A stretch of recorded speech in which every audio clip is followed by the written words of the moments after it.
तुम्हाला माहीत आहे का? पंढरपूरची चंद्रभागा नदी साधी नदी नाही. ही नदी थेट आकाशातून पृथ्वीवर आली होती आणि ती स्वतः भगवानाने निर्माण केली होती. आजही हजारो भक्त सांगतात की या नदीत श्रद्धेने स्नान केल्यावर मन शांत होतं आणि पापही नष्ट होतात. पण सगळ्यात मोठा प्रश्न असा आहे, चंद्रभागा नदी खरंच कशी तयार झाली आणि यामागे कोणता अद्भुत चमत्कार लपलेला आहे? ही कथा आहे आपल्या आणि आपल्याचीच. खूप वर्षापूर्वी आजचं पंढरपूर हे एकच अत्यंत शांत आणि पवित्र स्थान होतं. सगळीकडे हिरवीगार वनराई, पक्ष्यांचा आवाज आणि वातावरण एक वेगळीच शांतता. ना मंदिर ना गर्दी, फक्त साधू ऋषी आणि त्यांची कठोर तपश्चर्या. त्या भूमीत एक महान ऋषी राहत होते. ते इतके भक्त होते की त्यांचा प्रत्येक श्वास आज भगवानाच्या नावाने भरलेला होता. ते दिवस रात्र ध्यान करत असायचे. त्यांना भूक लागत होती, तहान लागत होती, फक्त एकच ध्यास भगवानाचं. पण त्यांच्या मनात एक वेदना होती. ते स्वतःशी म्हणायचे, ही भूमी इतकी पवित्र आहे, पण इथे एकही पवित्र नदी नाही. भक्तांना स्नानासाठी जागा नाही आणि तीर्थ पूर्ण वाटत नाही. ही गोष्ट त्यांच्या मनाला सतत टोचत होती. पण एक दिवस त्यांनी ठरवलं, आता काहीही झालं तरी भगवानाकडून ही कृपा मिळवायचीच. त्या ऋषींनी कठोर तपस्या सुरू केली. उन्हात उभे राहिले, पावसात भिजले, थंडीतही हालत नाहीत. ते एका पायावर उभे राहून जप करत होते. दिवस गेले, महिने गेले, वर्षही निघून गेले, पण त्या विश्वास ढळला नाही.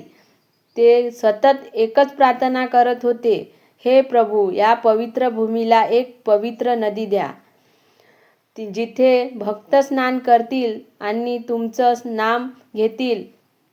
त्यांची भक्ती इतकी प्रखर होती की अखेर स्वर्गही हलला. देवांनी त्यांच्या तपाची दखल घेतली आणि एक दिवस आकाशातून एक तेजस्वी प्रकाश पसरला. संपूर्ण वातावरण दिव्य झालं आणि त्या प्रकाशातून स्वतः प्रगट झाले ऋषी. ऋषींनी लगेच त्यांच्या चरणी नमस्कार केला. भगवान म्हणाले, हे ऋषी, तुझी भक्ती मला खूप प्रिय आहे. तू जे मागितलं आहेस ते मी तुला नक्की देईन. आणि मग भगवानाने त्यांच्या दिव्य शक्तीने आकाशाकडे हात उचलले. क्षणात आकाशातून एक तेजस्वी जलधारा खाली उतरू लागली. ती जलधारा इतकी सुंदर होती की जणू चांदीसारखीच चमकत होती.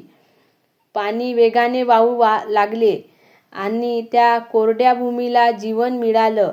झाड हिरवीगार झाली, पक्षी आनंदाने गाऊ लागले आणि सगळीकडे आनंद पसरला. पण या नदीचं एक खास गोष्ट होती की ती सरळ वाहत नव्हती. ती अर्धा चंद्रासारखी सुंदर वळण घेत होती. जणू चंद्र पृथ्वीसारखा उतरला आहे. म्हणूनच त्या नदीचं नाव पडलं चंद्रभागा. चंद्रभागा, चंद्रासारखं वळण आणि पवित्र प्रवाह. लोक म्हणू लागले, ही साधी नदी नाही, तर ही भगवानाची कृपा आहे. ही नदी म्हणजे देवी ऊर्जा आहे.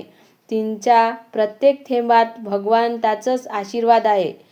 काळ पुढे सरकत गेला आणि एक दिवस स्वतः पवित्र भूमीत स्वतः प्रगट झाले. त्या पवित्र भूमीत स्वतः विठ्ठल प्रगट झाले. भक्त पुंडलिकाच्या महान भक्तीमुळे विठ्ठल स्वतः विटेवर उभे राहिले. हात कमरेवर ठेवून ते आजही तिथेच उभे आहेत, भक्तांची वाट पाहत. आणि तेव्हापासून पंढरपूर बनलं भक्तांचं सर्वात मोठं तीर्थक्षेत्र. आजही लाखो वारकरी दुरून दुरून पायी चालत येतात, नाम घेत, ढोल ताशा वाजवत, आनंदाने नाचत गात. ते चंद्रभागेत स्नान करतात आणि मग विठ्ठलाचं दर्शन घेतात.